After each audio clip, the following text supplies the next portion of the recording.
कैसे हैं आप? मैं गौरव स्वागत करता हूं आप सबों का आपके इस चैनल AEPS पर। आज का अपना टॉपिक है F3। इससे पहले आपका F1 और F2 ये दो कंप्लीट हो चुका है, जिसका मैंने लिंक नीचे डिस्क्रिप्शन में डाल दिया है। उसका प्लेलिस्ट है, आप जाकर वहां से देख सकते हैं। अपना नेक्स्ट है F3। ये आपका F4 तक 70 मार्क्स का पेपर होता है।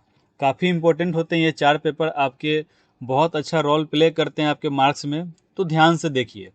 और एक ही बात का बस आपसे मुझे शिकायत है कि मैं जो भी वीडियो बना रहा हूँ आप लोग वो देख नहीं पा रहे हैं सही से, और आपका रिस्पांस उतना बढ़िया नहीं है। आपसे एक ही विनती है और आपका एक ही सपोर्ट चाहिए कि आप लोग थोड़े से ग्रुप को बड़े करें, ग्रुप में मेंबर को ऐड करें, ताकि आपका खुद से और बहुत बढ़िया आपका एक रिवीजन हो सके, आपका क्यूज बन सके, ताकि आपके डीलेट के बाद भी आपके सीटेट हो गए या किसी भी स्टेट के टीईटी हो गया, उसमें आप अच्छा मार्क्स ला सके। क्योंकि सिर्फ डीलेट पास करने से आपको जॉब नहीं मिल जाएगा। ध्यान रखिएगा इस बात को।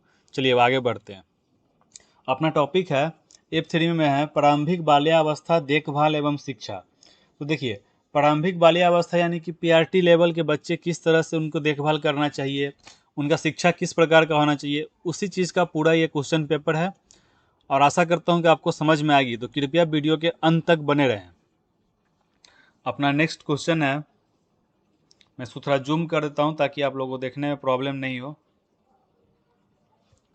1 मिनट। अब सही है? क्लियर है यहाँ तक? चलिए बस। क्वेश्चन नंबर 1 बोल रहा है कि ECCE पाठचर्या के मुख्य उद्देश्य को स्पष्ट करें। तो आपको पहले समझना होगा कि ECCE होता क्या है। तो इसको हम लोग क्या बोलते हैं? Early childhood care and early childhood care and education. Education, ठीक। यानी कि इसका मतलब क्या हो गया? प्रारंभिक बाल्यावस्था के देखभाल एवं शिक्षा। तो इसका देखिए, ECCE का मेन फोकस क्या था कि PRT लेवल यानी कि जो मध्य 1 क्लास से लेकर 5 क्लास के जो भी बच्चे होते हैं जिनकी बाल्यावस्था की स्थिति होती है, उनका मस्तिष्क का विकास उस अवस्था में काफ़ी ज़्यादा तीव्र गति से होता है। तो उस अवस्था को हम लोग इस प्रकार से उनका जहाँ पे रुचि है उसको निखारना, अधिकांश कार्य उनको स्वयं करने के लिए प्रेरित करना, इस प्रकार का काम क्या था? अपना ECCE का था। इसका मुख्य उद्देश्य कुछ थे, जैसे कि आपका मान लीजिए बच्चे किस प्रकार से पोशाक पहनते हैं। तो आपको इस तरह से एग्जाम में डील करना है कि ECCE के मुख्य उद्देश्य क्या थे, कि पूरा पोशाक बच्चे सलीके से पहन रहे हैं कि नहीं, अपना भोजन संयमित ढंग से करते हैं कि नहीं, स्वच्छता का ध्यान रखते हैं कि नहीं, सफाई क्या है उनको पता है कि नहीं, उनका व्यवहार उनके माता पिता के साथ में कैसा है, जो वो सीख रहे हैं उस पर वो कुछ काम कर रहे हैं कि नहीं। क्योंकि बचपन में प्रारंभिक अवस्था में हम जो चीज़ देखते हैं उसको ज़्यादा सीखते हैं, ज़्यादा ऑब्जर्व करते हैं। तो जो भी वो स्कूल से सीख रहे हैं या कहीं से भी सीख रहे हैं, उसको अपने डे टू डे लाइफ में यूटिलाइज कर रहे हैं कि नहीं, ये सारा कुछ उद्देश्य क्या था? ECCE का था। किसका था? ECCE का यही उद्देश्य था। क्लियर है? इसका अथवा में क्वेश्चन बोल रहा है कि बाल विकास के विभिन्न आयामों की व्याख्या करें। तो आपको मैंने F2 में ही बताया है बाल विकास के विभिन्न आयाम। देखिए, अपना F1 से लेके F12 तक का सारा का सिलेबस एक दूसरे से थोड़ा ना थोड़ा मर्ज होते रहता है। तो बहुत सारे क्वेश्चन जो हैं आपको रिपीट होते रहेंगे। तो बाल विकास के विभिन्न आयाम माने कि उनका परिवार, उनका सदस्य, उनका समुदाय, उनका समाज, उनका विद्यालय, तो ये उनके क्या है? मुख्य आयाम है उनके विकास के। उसके बाद बोल रहा है ECCE पाठचर्या को लागू करने में विद्यालय की भूमिका को स्पष्ट करें। तो बच्चा का पोशाक कैसा पहन रहा है, सफाई का ध्यान है कि नहीं है, तो इसमें विद्यालय का क्या भूमिका हो सकता है, इसको आपको सोचना है और उसको एक्सप्लेन कर देना है। ज़्यादा इसमें सोचने की आवश्यकता है ही नहीं। उसके बाद है ECCE पाठचर्या को लागू करने में शिक्षक की भूमिका महत्वपूर्ण है। कैसे? तो सपोज कीजिए कि आप एक टीचर हैं और आपके सामने कोई बच्चा गंदा कपड़ा पहना हुआ है, पैर में उसके चप्पल नहीं है, वो कुपोषित बच्चा है, उसका खान पान सही ढंग से नहीं हो पा रहा है, तो उसको आप किस प्रकार से डील कीजिएगा, किस प्रकार से उसके अभिभावक को डील कीजिएगा, आप उसको क्या समझाइएगा, कैसे उसको प्रेरित कीजिएगा, कैसे आप उसको जागृत कीजिएगा। तब एज ए शिक्षक, एज ए टीचर आप यहाँ पे अपने आप को डाल कर रखिए, आपका ये क्वेश्चन बन जाएगा। क्लियर है? चलिए उसके बाद अपना नेक्स्ट क्वेश्चन है गतिविधियों, एक मिनट, गतिविधियों के आयोजन के लिए विभिन्न विधियां प्रक्रियाओं के चयन का आधार क्या हो सकता है।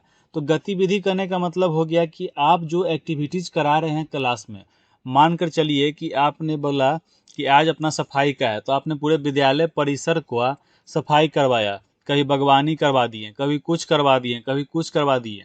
तो ये क्या है, विभिन्न प्रकार का आयोजन है जिसमें आप बच्चे को किस प्रकार से कर रहे हैं और उसका चयन का आधार क्या है आपका। मान लीजिए कि आपने खेल का आयोजन करवाया, अब खेल में तो सभी बच्चे तो खेलने वाले नहीं है, अब कौन सा खेल है, पार्टिकुलर खेल का नाम होगा, उसमें कुछ बच्चे का कितना इंटरेस्ट है, तो ये सारा कुछ आप करते करते जानिएगा। तो इसी को बोलते हैं आयोजन करना, और प्रक्रिया का चयन का आधार आप किस प्रकार से चयनित किसको कर रहे हैं ये आपके ऊपर डिपेंड करता है। कक्षा में विनाशोन्मुख बाल केंद्रित प्रक्रिया का निर्माण कैसे करेंगे, यानी कि कक्षा में आप विकास के अनुकूल किस प्रकार से आप करेंगे कि बच्चा का बाल केंद्रित यानी कि समूह में उसका विकास हो सके। तो मान लीजिए कि आपने कुछ कार्य दिया, उसको आपने समूह में डाल दिया, यहाँ पे आप प्रोजेक्ट विधि का उपयोग कर सकते हैं। प्रोजेक्ट विधि का मतलब क्या होता है कि कोई मॉडल आपने दे दिया, अब आपने उससे बोला कि अब इसको तुम लोग करो अपने ग्रुप में, किसी चीज़ को आपने समझाया, मान लीजिए कि पेड़ कैसे, चना का बीज है उसको अंकुरन करना, तो उसको मिट्टी लाना है, मतलब कि एक समूह में शिक्षा को बताना, उसके माध्यम से अपने हर एक पहलू को समझाना, जो कि आपके कक्षा में एक समूह के द्वारा किया जाए और बच्चे को ध्यान में रखकर, उसके रुचि को ध्यान में रखकर किया जाए, उसी को बोलते हैं विकास के अनुकूल बाल केंद्रित शिक्षा। क्लियर है। क्वेश्चन नंबर 4 अपना क्या बोल रहा है कि प्रारंभिक बाल्यावस्था में खेल गतिविधियों का आयोजन का क्या महत्व है। तो प्रारंभिक बाल्यावस्था यानी कि 1 साल से 6 साल या 1 साल से 8 साल में जो बच्चा खेल के माध्यम से सीखता है, जैसे कि वो एक समूह में खेल रहा है। क्लियर है। एक समूह में मान लीजिए कि बच्चा कोई खेल रहा है, तो वहाँ पे वो क्या है, बोली सीखेगा, मतलब कि वो भाषा सीखेगा, उसका शारीरिक विकास होगा, उसका शारीरिक विकास होगा, उसका भाषा का विकास होगा। जो वो ग्रुप में खेलेगा तो उसमें सहभागिता का विकास होगा, यानी कि एक दूसरे का मदद करने का विकास का उत्पन्न होगा। तो ये सारा कुछ वो कहाँ सीखता है, खेल गतिविधियों के से ही सीखता है। अब मान लीजिए कोई बच्चा है, उसको पता चला कि आज विद्यालय में किसी प्रकार का खेल का आयोजन है, तो वो उसमें चढ़कर अपने रुचि के अनुसार वहाँ पे वो पार्टिसिपेट करेगा। तो प्रारंभिक बाल्यावस्था में खेल गतिविधियों के आयोजन का क्या महत्व है, तो शारीरिक हो गया, मानसिक हो गया, सामाजिक हो गया, ये सारा कुछ क्या इसी का पार्ट हो गया। क्लियर है। सूक्ष्म से स्थूल गतिक कौशलों का मध्य अंतर स्पष्ट करें। तो देखिए, सूक्ष्म का मतलब क्या होता है, छोटा, स्थूल का मतलब क्या होता है, बड़ा। अब अंतर यहाँ पे इस प्रकार से है कि आपने किसी क्लास में बच्चे को सिखाया ABCD या क ख ग घ आपने सिखाया, क ख ग घ आपने क ख ग सिखाया आपने। अब बच्चा ये आपने सूक्ष्म शिक्षा दिया, अब धीरे धीरे इसको क्या, ये वर्ड बनाना शुरू करेगा, एप्पल बनाना शुरू किया, क से कबूतर बनाना शुरू किया। तो ये क्या हुआ, सूक्ष्म से, यानी कि एक छोटे से स्तर से बड़े की ओर हम लोग जा रहे हैं, यानी कि अपना प्राइमरी स्टेज से हम लोग कहाँ तक जाएंगे, PGT तक जाएंगे। तो छोटे स्तर से बड़े की ओर बढ़ना हो क्या बोलते हैं हम लोग, सूक्ष्म से स्थूल। तो इसके बीच में क्या क्या अंतर हो सकते हैं आपके विचार से, उसको आपको यहाँ पे डील कर देना है। क्लियर है। चलिए क्वेश्चन नंबर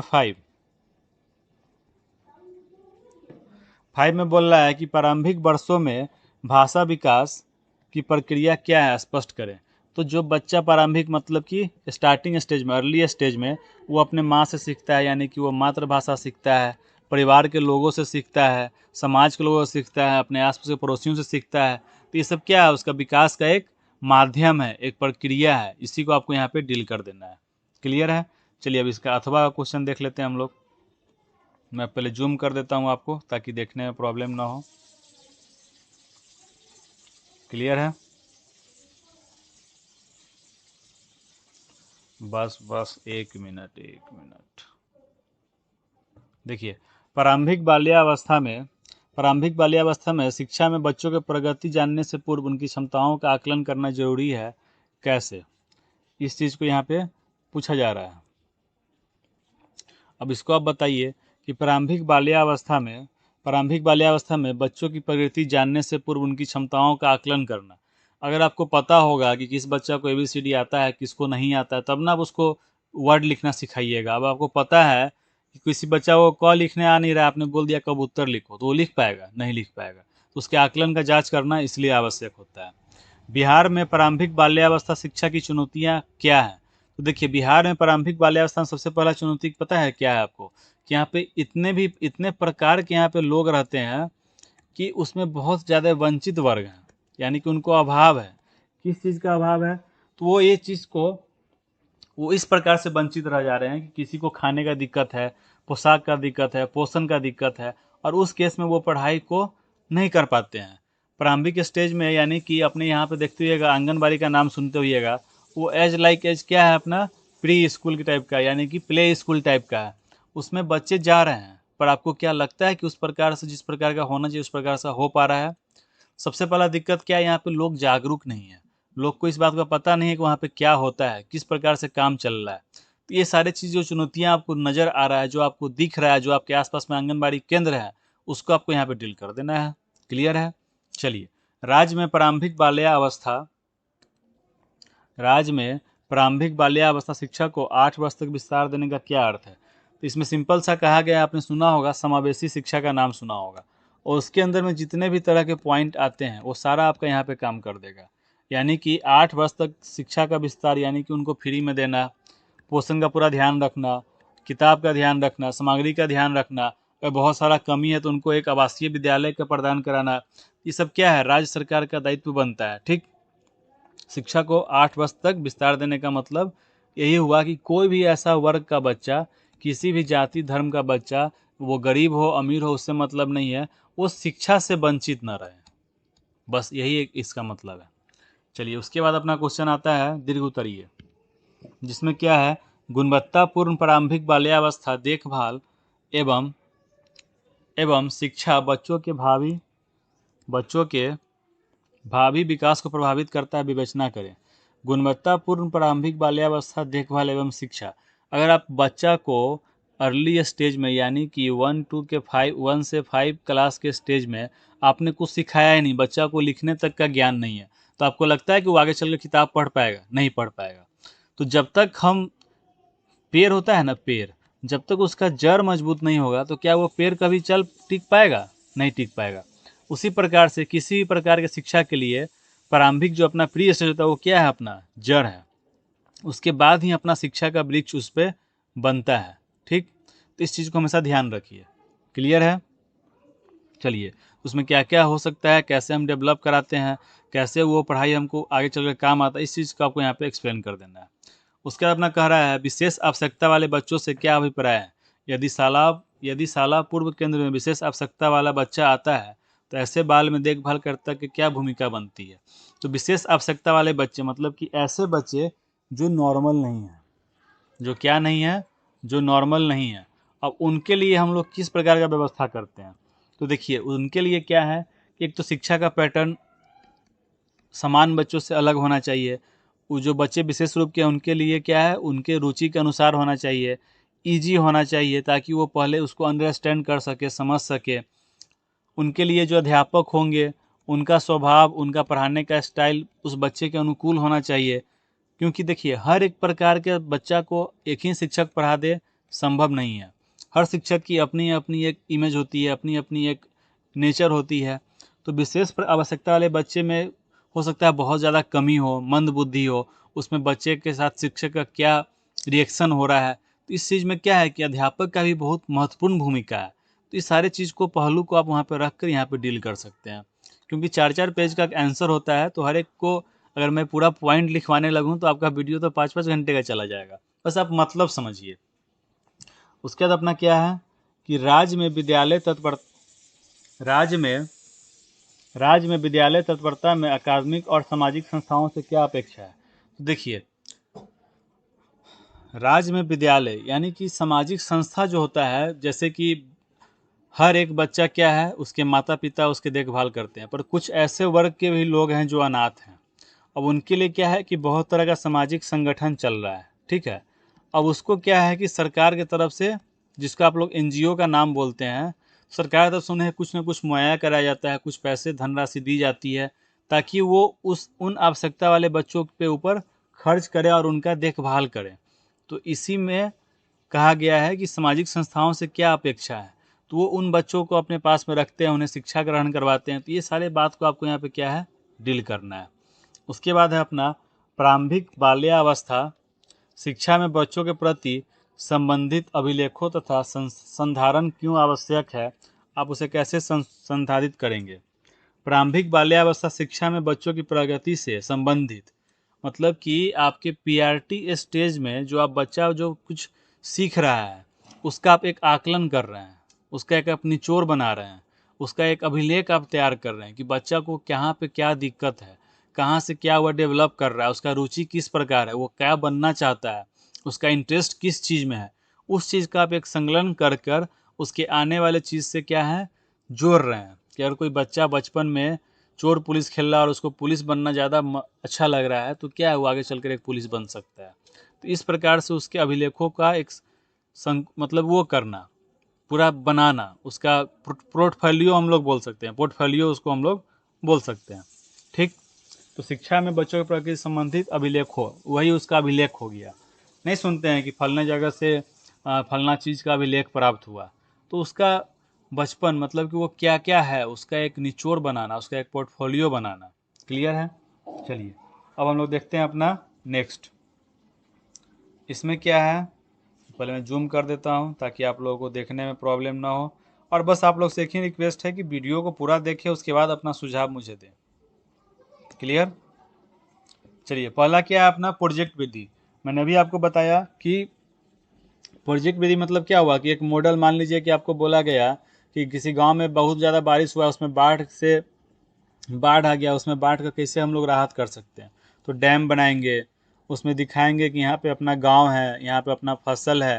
तो ये इस प्रकार शिक्षा देना क्या कहलाता है, प्रोजेक्ट विधि कहलाता है। विद्यालय आने के पूर्व बच्चों में भाषाई ज्ञान। जो बच्चा कोई विद्यालय में पहुँचता है तो उसमें क्या है, मातृभाषा और जो अपने आसपास समूह में खेलता है उसके अनुरूप उसका भाषा का क्या होता है, विकास हो चुका रहता है। ठीक, तो विद्यालय आने के पूर्व बच्चों में भाषाई ज्ञान कहाँ से आता है, सबसे पहला अपना क्या है, मातृभाषा। उसके बाद परिवार से वो सीखता है, उसके बाद अपने सहपाठी से सीखता है। क्लियर है। बच्चे कैसे सीखते हैं, हाउ टू चिल्ड्रेन लर्न, ये बहुत इंपॉर्टेंट क्वेश्चन है, क्योंकि बच्चे बहुत प्रकार से सीखते हैं, और सबसे ज़्यादा इंपॉर्टेंट क्या है कि वो देखकर विजुअली ज़्यादा सीखते हैं। यानी वो जो देखते हैं उसको अगर आप उनके जीवन से, उनके डे टू डे लाइफ से जोड़ दीजिएगा तो उनको लगेगा कि ये सच है, फिर वो कल्पना नहीं करेंगे। जैसे कि मान के चलिए कोई कार्टून नेटवर्क चलता है तो उनको क्या लगता है कि छोटा भीम, टॉम एंड जेरी, ये सब क्या है, कोई इंसान है, कोई जानवर है, कोई है जो हमें मदद करने आएगा। तो वो जो चीज़ देखते हैं उसको जल्दी ऑब्जर्व करते हैं। तो बच्चे को उनके रुचि के पूर्वक सिखाना चाहिए, उनका इंटरेस्ट कहाँ है, और ज़्यादातर उनको दिखा कर सिखाना चाहिए। जिस चीज़ को वो वास्तविक में देखते हैं उस पर वो ज़्यादा फोकस करते हैं और जल्दी उसको लर्न करते हैं। क्लियर है। वर्ग कक्ष प्रदर्शन यानी कि सामग्री, जिसको हम लोग क्या बोलते हैं, तो मान लीजिए आपने क्लास में पढ़ाने गया, ठीक, आप पीआरटी में पढ़ाने गए, आपको 1 2 3 ये नंबर सब पढ़ाना है। तो आप क्या किए कि अपने हाथ में पत्थर के 10 टुकड़े ले गए। क्या किए, टुकड़े ले गए पत्थर के। अब आपने इसको कर करके दिखाया, ठीक, कि देखो बाबू ये कितना पत्थर है। 2 पत्थर को आपने एक साथ रख दिया, पूछा बाबू कितने पत्थर हैं, तो 2 पत्थर हैं। फिर इसमें 2 आपने ऐड कर दिया, पूछा आप कितने पत्थर हैं, तो 4 पत्थर हैं। तो वर्ग कक्ष सामग्री, इसमें आपका श्यामपट्ट हो गया, चौक हो गया, आपका जो वर्ड उसमें डिजाइन बना होता है या फिर चार्ट पेपर लगा होता है वो हो गया। तो बहुत तरह के सामग्री होते हैं, बस आपको माइंड में रखना है और उसको ड्रिल कर देना है। तो ये था अपना पूरा पेपर का निचोड़। इससे बाहर आपका कुछ नहीं आएगा, और जो थोड़ा बहुत आएगा भी तो उसको आप लोग देखते रहिएगा, और कुछ भी प्रॉब्लम हो आप मुझे कमेंट कर सकते हैं। तो नीचे टेलीग्राम चैनल का भी लिंक है, वहाँ पे लोग जुड़ रहे हैं, आप भी जुड़िए। और बस आपसे एक ही रिक्वेस्ट है कि अपने दोस्तों को अवश्य जोड़िए, ताकि और उमंग के साथ मैं आपका मदद कर सकूं। और आपका और मेरा साथ बस डिलेड एग्जाम तक नहीं है, आप तो अभी फर्स्ट ईयर में हैं, फिर आप सेकेंड ईयर दीजिएगा, फिर आप सीटेट दीजिएगा, तब तक तो हम लोग बहुत कुछ ऑब्जर्व कर लिए रहेंगे और बहुत कुछ एक्सपीरियंस आ गया होगा। ये राइट टाइम है, जुड़िए साथ में और आगे बढ़िए। वीडियो सही लगा हो तो अपने दोस्तों में अवश्य शेयर करें। धन्यवाद।